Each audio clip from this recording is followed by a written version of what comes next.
If I could ask our next speaker to come and join me, Valerie Glesnev from Gemalto. Thank you. Thank you, Sarah. Thank you. So, good morning. I am Valerie, and I'm working in the banking business unit in Gemalto. I am in charge of the banking products to be integrated in wearable form factors. And I am here to speak with you about the unconnected wearable device with this amazing opportunity to bring the payment contactless feature in it. When I speak about unconnected, I mean, so what has been said already, I mean devices that are not connected over Bluetooth or Wi-Fi or BLE with a mobile phone. So it's really here to focus on these devices that are more key fobs, wristbands, rings, and so on. And what you could say is, for sure, these unconnected payment wearable devices has already been deployed on the field. We already see that with Rope also. So yes, but it's now, today, we are at the starting point of a second breath, a second generation for the banking products, and we are at a turning point where now we have the ecosystem in place in order to have a more scalable deployments. Why Gemalto is working in this area? So mainly because Gemalto has always been a pioneer in innovative payments. In 1990, Gemalto deployed the first chip and PIN card. And it's in 2000 that we deployed the first contactless payment card. And 18 years later, we continued with the first pilot with a biometric card. So you may have guessed that Gemalto is #1 in terms on market share in terms of smart payment card shipments. And regarding the wearables, we have started in 2010 already by deploying banking products which were adapted to be integrated in wristbands, silicon bands, so wearables. And this was already 2010, so long ago. We have deployed, and now we are at the second generation of these chips to enable this large deployment we are speaking about. For sure, this large deployment will happen because the ecosystem of infrastructure point of sale is here. Still growing, we have still more and more readers contactless appearing. But this is really coming thanks to the mandate from the network payment schemes, like Visa, MasterCard, and so on. And from what we saw from this experience of all the contactless readers already deployed, the user experience by doing this contactless payment is really good. The user is accepting quite well to have this new payment mean. And while it's about 50% of the cards in circulation that are contactless capable, we have several countries where the contactless transaction rate is over 60% regarding all the transactions. So this is some countries like Chile, like Canada, like UK. So these are really different penetration rates per country, but it's really coming. And this is why we had this fantastic opportunity to transform the banking card in different form factors that were able to be integrated. So we started at the beginning with just what we call a sticker. So it's a smart card form factor, the user gets it, and then it unplugs just a small size that he put back on his mobile phone. Because in 2010, you know, in some countries, the NFC on mobile phone was not so here. So it was a way to bring this contactless payment. And for sure, we also deployed contactless card in small size that were after that integrated in silicon bands or other devices. And since 2010, we have been involved in worldwide deployments, many of them, and each time, it was deployed by a bank or by an organism, but each time it was motivated by a main driver. Here are the 4 main drivers that were motivated these deployments. First one is to boost the contactless adoption. For example, here there is a great case in a country of Latin America where for sure the contactless adoption, the contactless payment card were just introduced. And by deploying these wearable devices, the bank were helping the user to perceive how easy and how convenient it is to pay in contactless. This has been a great success. And the users have adopted massively this contactless usage. The second driver is to enrich the image and the branding of the bank. And here, Barclays definitely is the most successful example for this type of category of deployment. So they did, as Rob presented, they did a great campaign around the BPay, and it does bring to them a lot of reputation and a good image for the end users. The two other drivers are more specific. And for example, in the case of Poland, there is a bank who deployed several devices that are with a funny image, like the giraffe. And so it was stickers, it was just small cards inserted in specific devices. This was for kids.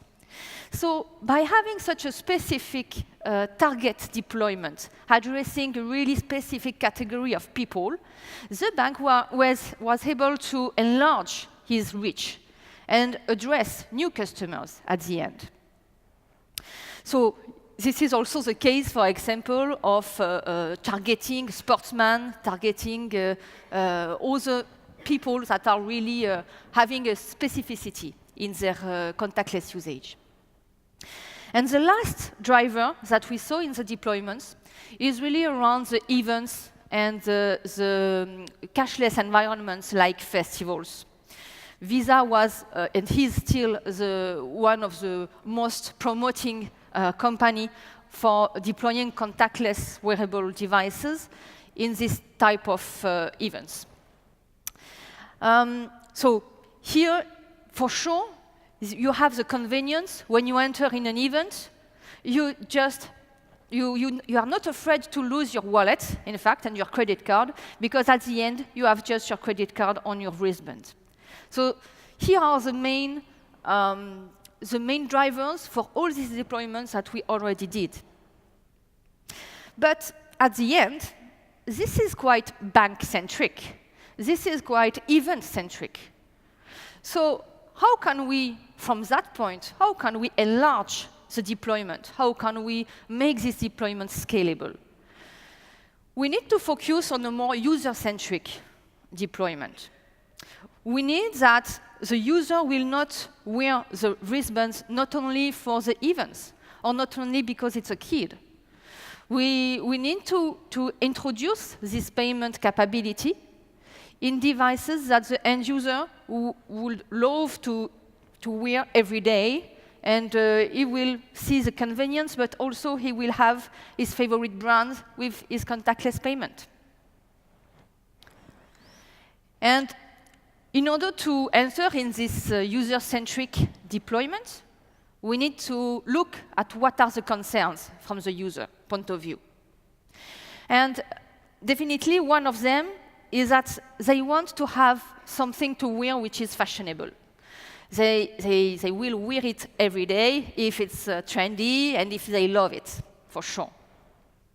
Another concern is that they are used, as we said already, they are used to have, to like some brands. So some people are loving to wear the Timex watch, and they would not want to switch to another brand just because there is a payment contactless feature in it. And also, the last concern from the user point of view is the fact that when they purchase a wearable device with a payment contactless feature on it, they do not want to have another account than the one they already have in their bank credit card. They also do not like to change the bank, meaning that they do not like to have a bank for their credit card and another bank to manage the account which is on the wearable device. There is a kind of confidence that they have built with their own bank. So these are the concerns that we need to solve in order to have such a scalable deployment we are looking for. And for sure, if we want that the users use wearable devices that are from many brands, from many models, fashionable, and so on, this means that we need also to look at the concerns on the point of view of the brands and of the maker side. And here there are also three main concerns. The first one is integration. So definitely the makers will accept and will participate in this contactless deployment in wearable if it's simple to integrate the banking product in the device. But also, most important maybe, is that the model they are building should not be country-related, should not be bank-related.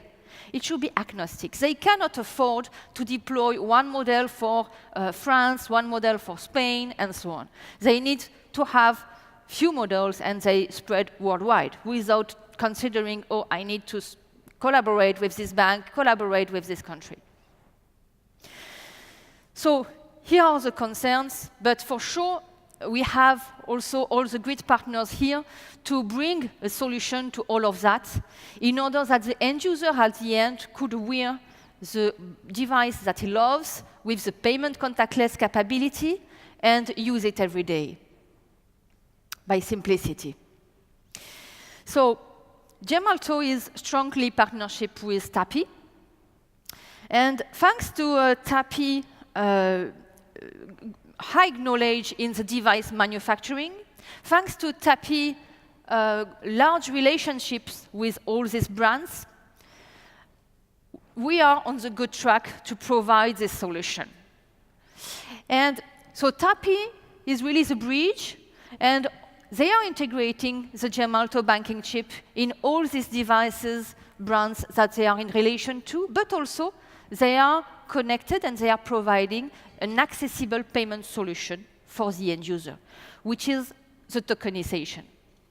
So here are the basis of the migration from these deployments that are today bank-driven, event-driven, from deployments that will be user-centric deployments. And so coming with a day-to-day usage, and so with a scalable volume at the end. So Gemalto banking products that we propose in this area is for sure a high secured platform. And the main advantage of this product is to support the tokenization with Visa and with MasterCard, and others will come. So you will tell me, of course, but tokenization, this is already supported. What's new? Sure. Tokenization is already present in mobile phone, in high-end smartwatches that are integrating the telecom secure element, meaning a secure element, you find it also on the mobile phone. But on the banking card, on the banking chip, this is the first time. And here is what we are supporting today, this tokenization with the Visa platform, with the MasterCard. And regarding tokenization, as I think it was Rob explaining it, or Wayne, sorry. So tokenization is really the fact the user takes a picture of his card and digitalize it in his wearable, which is containing the banking chip. So the user credentials, all the security you have in your banking card, will be duplicated and transferred on this banking chip, which is on the wearable device. And it's not because it's the same basis and just like a digitalization or duplication that if you lose your wearable, you will have problem with your cards. So here the ecosystem is in place, and the backend from the banks have the capability to really separate the life cycle of the wearable and of your card. So after you tokenize your card in your wearable device, if you lose your device, you will still have capability through mobile phone, provided by Tappy, and for all the system also provided by your bank, to lock the wearable device. But you can still use your credit card. these are completely independent. And the second main advantage for the Gemalto product to be part of this new migration is that we are proposing product inheriting from the today banking chip. So the chip you have on your card, the platform you have on your banking card is the one that we are using for the wearables. So definitely, it's fully certified with main schemes. It's reliable because it's already field proven. And because it's inheriting of all what we already deployed and all what we are deploying, it's also the door open to the biometry. Remember, I mentioned that Gemalto is one of the actors in the biometric card. So really here, there will be this natural migration. So on Gemalto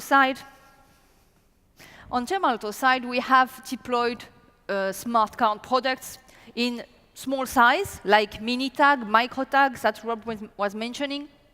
The user was getting it, unplugging it from the card, and inserting that in the device. But now we are coming in the new area where the technology needs to be transparent for the end user. And this is where we come with a flexi tag, thinner, smaller, flexible. The end user will just purchase the device, and it will not know how the technology is in it. It will just purchase and roll through the application and just pay. Hidden technology is a great step towards the acceptance and the large deployments. So, yeah, here we are with such a new step where, thanks to the second generation of the banking product from Gemalto, and thanks to the integration in all the brands and devices that Tappy can enable, integrating the banking chip, the user will have this capability to choose the device he wants, the device he loves, with the payment capability. He will just take his card, he will tokenize inside the wearable, so same account, same bank, even if the life cycle of the two elements are different and independent. And thanks to the tokenization ecosystem of the schemes, MasterCard, Visa, this is really here to increase this deployment. And this is a door open to these payment wearables that the user will use in his day-to-day. So I think I'm finished. And I thank you for your attention. Thank you, Valerie. Thank you, Sarah. Thank you very much.